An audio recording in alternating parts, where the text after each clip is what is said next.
ایران نے آبنائے حمص کے قریب مشقوں کے پیش نظر بحری جہازوں کو انتباہ جاری کر دیا ہے۔ ایرانی سرکاری T V press T V کے مطابق آبنائے حمص میں اگلے ہفتے لائیو فائر بحری مشقیں شروع ہوں گی۔ بیان میں کہا گیا کہ بحری جہاز آبنائے حمص سے دور رہیں۔ آبنائے حمص تیل کی عالمی گزرگاہ ہے جہاں سے روزانہ 20 لاکھ بیرلز تیل منتقل ہوتا ہے۔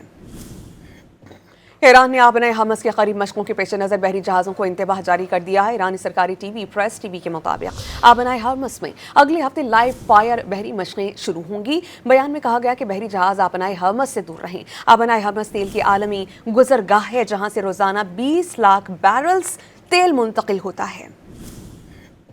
ایران نے آبنائے حمص کے قریب مشقوں کے پیش نظر بحری جہازوں کو انتباہ جاری کر دیا ہے۔ ایرانی سرکاری T V press T V کے مطابق آبنائے حمص میں اگلے ہفتے لائیو فائر بحری مشقیں شروع ہوں گی۔ بیان میں کہا گیا کہ بحری جہاز آبنائے حمص سے دور رہیں۔ آبنائے حمص تیل کی عالمی گزرگاہ ہے جہاں سے روزانہ 20 لاکھ بیرلز تیل منتقل ہوتا ہے۔